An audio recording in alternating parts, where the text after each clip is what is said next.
Didn't think anyone would be particularly interested in my run up to Covenant 25, but here's a bunch of recordings of all the Covenant 25 expert challenges. I set myself a challenge of doing them all on random, so I just didn't particularly choose anything specific to each one. I just set them all at random and off we went. This is actually the first one that is vanilla, so this isn't actually an expert challenge, but this is to basically show what Covenant 25 looks like. Going to be playing it back at 3 times speed, so it doesn't take too long. Try and do some commentary as we go, but most things are written down in the comments below. So as I say, going by random, we got Umbra and Awoken. The extra cards we got the Space Prism, the Crucible Extension for more slots, and the Detonation. Took the extra hits on the Pyre rather than the other one, just some buffer, and didn't go for the Trample, just went for the Gorge to get stronger Penumbra. Didn't take any chances on this run, didn't put any of the extra emblems on. In this case, didn't have any direct damage, so didn't feel those little mooks should get killed easy. As it is, we're just going to chew through them with Penumbra. It's got the lifesteal to heal back all their damage and hopefully get through them. Left the Steward up the top, of course, because it gets dazed. Covenant 25 took care of the money grabbing little imp. Only 3 rounds for this one. Shouldn't be too hard. Just make sure the Umbra gets a couple of punches in on the boss, and it'll be good. A few of those are going to make it through for some small damage on the Pyre. But yeah, pretty quick. This first one, not much trouble. Shouldn't really trouble most people. There you go. See, Umbra's now just going to swing in and then kill it. Done. So looking at cards, took the Immortal Trade here. Look at that, but yeah, took the Immortal Trade, so we've got some lifesteal to try and keep that Penumbra alive all the way through the end. And took the Sting because there's no direct damage in the deck, so I want somebody to handle. Morsel Master works well with the Penumbra. Get more morsels. Looking here about spells to improve, basically improve one Restoration Detonation to be free, and the other to just have more bang for your buck but consume. And then got rid of that Crucible Extension from the deck. It wasn't doing us any favours, it's just expensive and we don't really need it. So yeah, on to the second boss. Same as before, put a Steward at the top to get the imp if it appears there. Everything else is just middle floor for the Penumbra. As you can see, the imp did turn up there, so that worked out okay. And now we just begin this process of just powering up that Penumbra so it's going to be able to take out the boss when it arrives. So early doors, it's not going to be very strong until it's et some morsels, which means a few are going to slip by it in the Steward to hit the Pyre. But yeah, hopefully in a moment, you see we get to the boss, we just power it up, and once again it should be able to just chew through that boss due to having the lifesteals and the extra stats from Gorge. Get some morsels there in the pack morsels for more extra morsels to feed the Penumbra, and also took a Glimmer. Again, more damage, and also damage that affects everything. Here we've got so we're going to just take a Siren Song here. Again, I went with Stygian to try and get some direct damage, but Siren Song's almost that. It's effectively 3 shots against whatever you get. You suck up into the Pyre room to take damage. So yeah, up against Talos here. Went to put the Umbra in the top to give it the most time for the the Furies to drag off the mobs, and also a bit of time to pump up its stats again before we have to actually fight Talos. Yeah, these root seeds, as you can see, are keeping our hand fairly well stocked with cards, and also the Shade Splitters are putting the morsels in, so we're not too worried about card flow. It's just a question of, as I say, just continually powering up this Penumbra at the top, and they sort of drag them into the Pyre so they didn't take away the damage shield on the Penumbra we've managed to get on there from a morsel.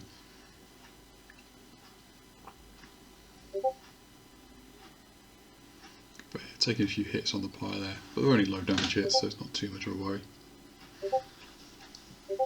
All the while this Penumbra is just getting bigger and bigger.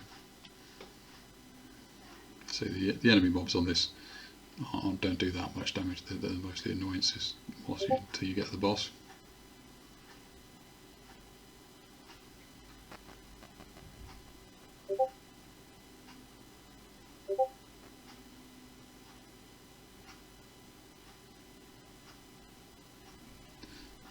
Yeah, sometimes you get so into the habit you don't actually realise that I could just press enter here and kill the boss.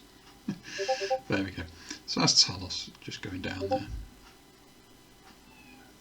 After a bit of hesitation here, I ended up taking the channel song. I'm starting to worry about how big, how many cards you're picking up in the deck, but channel song removes itself and drags another one out to put on the table, so it seems fine. Animus there, and then plus a Light of Seraph to give us more space for morsels, but also to deploy that Animus.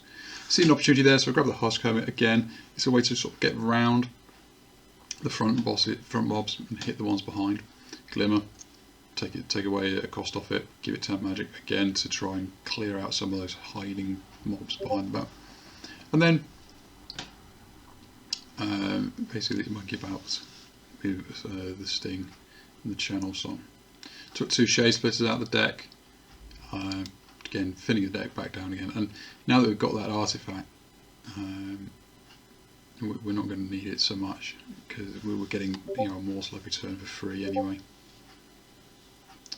On to the next boss, try and deploy that Hermit at the bottom, keep it alive to get some basically the low strength enemies killed before they make it up to the Penumbra.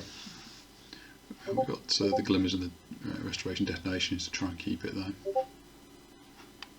Put the Animus behind it, so all about making it sort of less effort required for that Penumbra.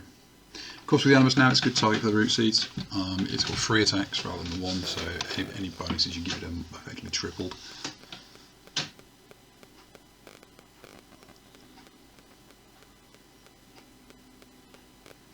Just using some ablative morsels to keep the Hermit alive. We didn't get a healing card in time. Hopefully we'll get one in the next turn.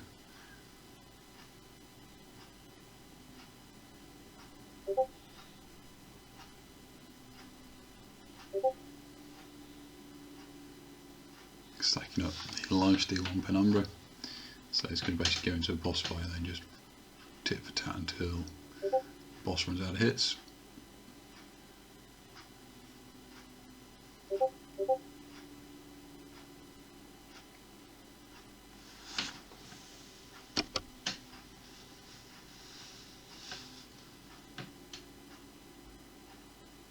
And here we go. They're annoying that obviously the mutilations are going to hit us because we've took Amber Drain. Couldn't get rid of them all. You're going to take a Wildwood Custodian here. And a Shroud Spike as well. More value than morsels. Remove 2 Train Stewards, they're just clogging the deck at this point. Yeah, all the other creatures are better. Duplicated the Glimmer, so that we're now going to power it up. Reduce cost Glimmer twice. On to the next boss. Just thinking about where we're going to put the Penumbra. Do we want to put it on the bottom or the middle? Obviously the higher up you put it, the more chance you've got to power it up before the enemies and the boss arrives, but the rest of the stuff isn't particularly strong enough to survive some of the mobs on this level. So yeah, put it on the bottom. We're just going to have to try and keep it alive as best we can with its life steals and the healing cards we've got.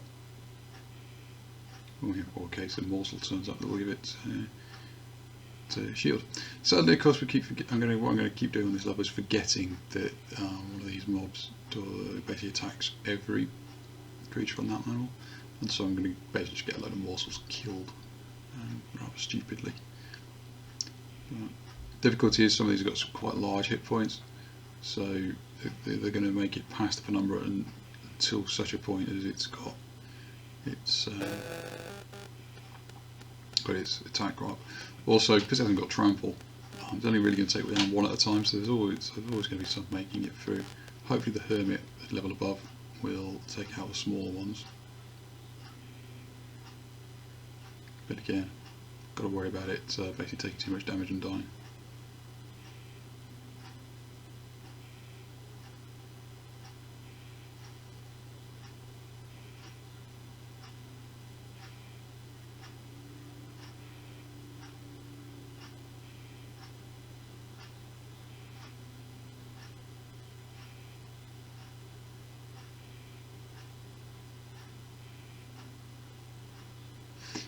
possible mistake there. Should have made the rebel wall first and then shroud spiked it.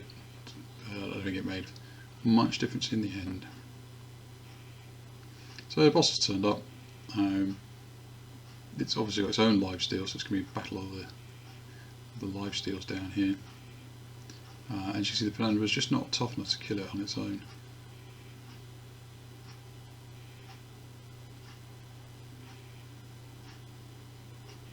So yeah.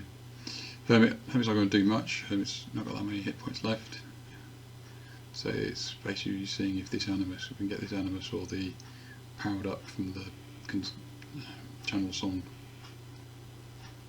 Seward, see if that's going to be good enough. And the answer is just. Took some effort, but just took it out in time. I'm going to take the excavation as our option here. More damage to deal out. And then just have cash on that one. Didn't like the options. Moving over here, do a lot of manipulation with the units we've got. We made the Animus of Will with large stone, so it not only is tougher and survives, but also has more value out of those free attacks. Plus, Kermit gets plus 10 power, so when it sweeps, it's going to do more damage to all the creatures. The Wildwood Custodian gets some extra hits, so it hits less fragile. Animus of Will gets some extra attacks again, and then the Husk Kermit gets more health and spikes, since it usually sits at the front. Using Unstable Vortex, we'll remove a Root Seeds and a Shade Splitter. We also removed a Root Seeds with this door, just thinning the deck down. Because we've got the Wildwood, we don't need so many Root Seeds now. So here we go against Arcus. So the mosses here, the mobs here aren't so bad. So it's basically, can you deal with Arcus around the complication of those annoying summoned little units of his. Fortunately, he hasn't summoned the one I hate the most, which is the all your spells cost +1 when you cast a spell one. He's got the if something dies, gain contrition, and also the everything summoned gets days +1. Neither of those are too much of an issue for this deck. It's now basically just powering up Penumbra, so when it comes to final confrontation, Penumbra can kill Arcus. The units themselves, they're not posing much challenge right now.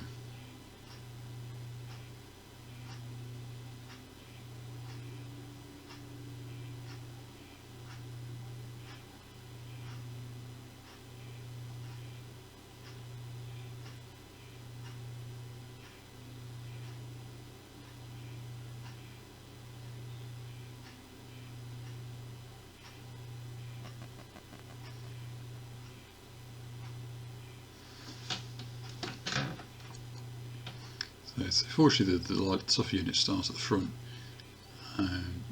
which means Penumbra gets to take a swing at them, then the Hermit and the Glimmers take out the weaker strength ones.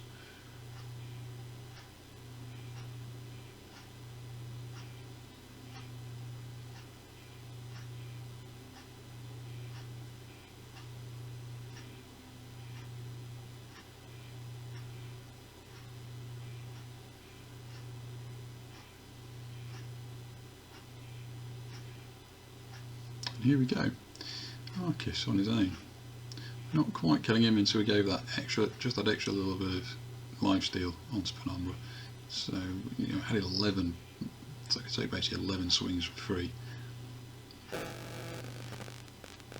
Thought about not taking anything here, but in the end went with the Wildwood Tome. Again, it's got consume, so even though the deck's getting pretty thick, it's going to take itself out.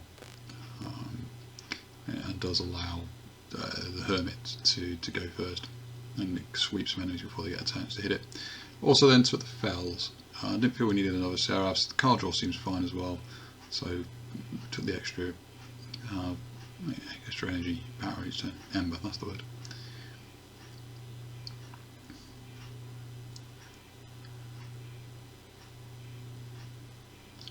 So bunch more improvements. We basically turn the Shower Strike into non-consume by giving it the non-consume +1 power and then taking the power away. Make Penumbra so it's basically more trample, but also more. So it's trample was the last one I got this time around. It's just more gorging. So basically, it can clean up weenies if they don't have any cover basically like these ones here. Got to be careful with these ones, of course, because they explode. Just what I'm just thinking about how we handle the hermit with them. Something here is going to take a ton of damage. We can get it put lime steel on something. But yeah, we put it on Penumbra though. Hoping to get a heal. We get a glimmer, but it's not necessarily enough, so we need to do some shenanigans with putting other units in front to suck up the damage, like that, so the hermit will live. Some of these guys got some, they've got some really big hit points, so they're making it through the Penumbra at this point. It's just not tough enough to kill them. Animus is going to damage it, but it's not going to kill it, so it basically takes huge chunks out of the pyre.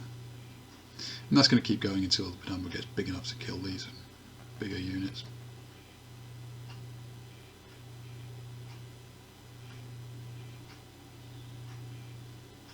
Again, trying to protect the hermit here by putting sacrificial units in front of it, and just about managed to keep it alive.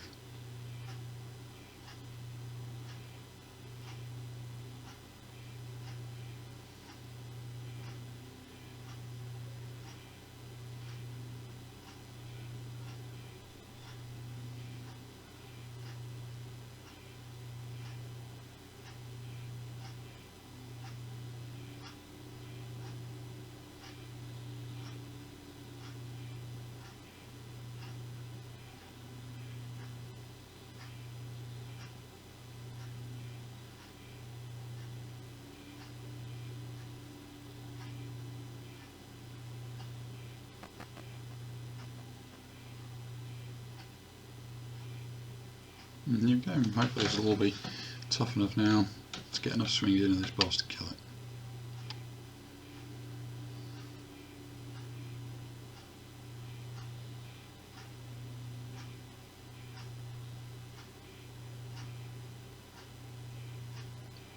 So, yeah. So it's got a lot of damage shields, unfortunately the same number of life steals. Didn't take too many swings though, so yeah, boss down. Took some damage from the other enemies on the way, but we've got a healthy buffer on the pyre. Can we go against the final fight? Not looking too bad.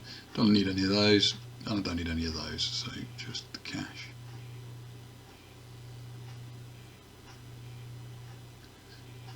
So figure out the deck, try to trim it down, get rid of a root seeds. Still want a couple of those, so don't get rid of any more. Make the excavation eruption a bit better, take a cost off, give it more power, and then take 1 power off the Wildwood Tome just to get it out for free. And here we go, final fight versus Seraph. Fortunately, I got one I think is one of the weaker ones, Seraph, the one that basically puts on sap. I'm not a big fan of massive creature decks, so it always seems a little bit weaker to me than the others. Again, just having to think which way around we do the Penumbra and Husk Hermit. Do we want Penumbra at top or at the bottom? Obviously the higher up we leave it, the more swings it's going to have, so that's where we end up putting it on the top. Try and keep the Hermit alive for a bit. In hindsight, putting the Steward there was a mistake. Maybe you should have put it on the bottom to just die. It's basically clogged up a spot there that the Animus should have gone in. Never mind. Don't want to play Animus Will now at the bottom because it'll just die straight away. Don't want to play it at the top because it'll use up morsel space. Unfortunately, it doesn't look like the Hermit is going to be long for this world. There's just too much damage output from these mobs. They're much tougher and they've got much higher damage output than the ones you met before.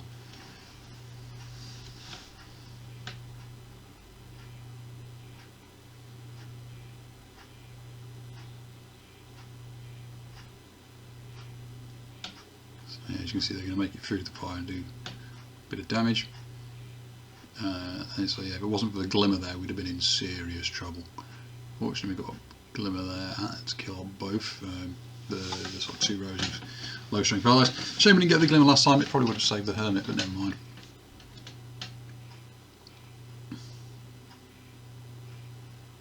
So, heal up the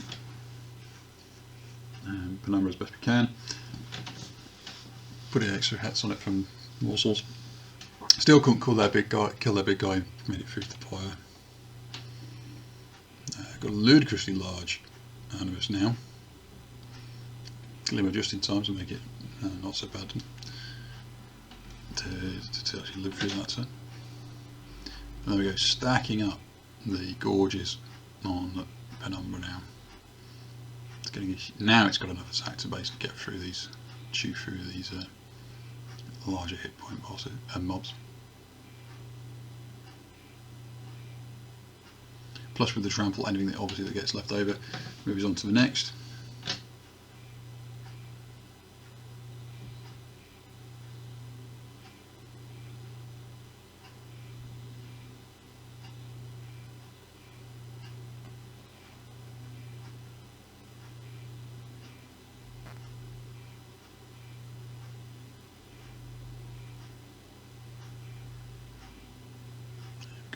Get the Shroud Spike going on the rubble minion the right way around this time.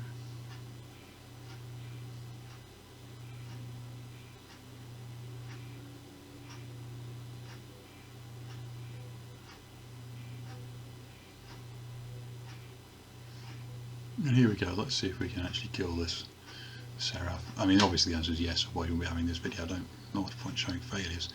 But the reason is if you look at that Penumbra now, it's absolutely huge in terms of both attack and health.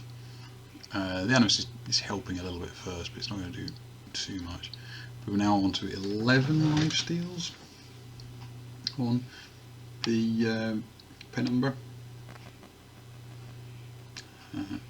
300 a swing. So just made it 450 a swing. And it's basically going to be able to heal each time through whatever damage Seraph does to it. 10 times, in fact probably now to go 14 times, so 14 times 466, that's why Seraph is about to go down quite handily.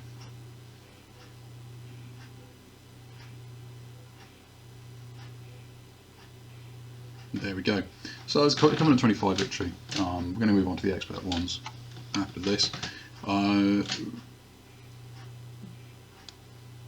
there you go, you see this is the thing you get for first doing Covenant 25. And I think with Umbra, that's one of the techniques I use quite a lot, is the absolutely stack a Penumbra up with huge amounts of attack and health, and then basically use it as a beating stick with either lifesteal, ideally, but maybe damage shield if you can't, to just beat the end boss into a pulp over repeated loops. The downside to it is it takes a while each combat to get up to those kind of stats. So in the early turns, enemies will just slip through you and get to the pyre. So you kind of need other creatures or other damage cards to try and stop that, or just some way of healing your pyre or taking the damage. It nearly did us on that one with the life-stealing boss that nearly got all the way through. But there you go. That was my first Covenant 25. So, expert challenges about to come in the next few videos.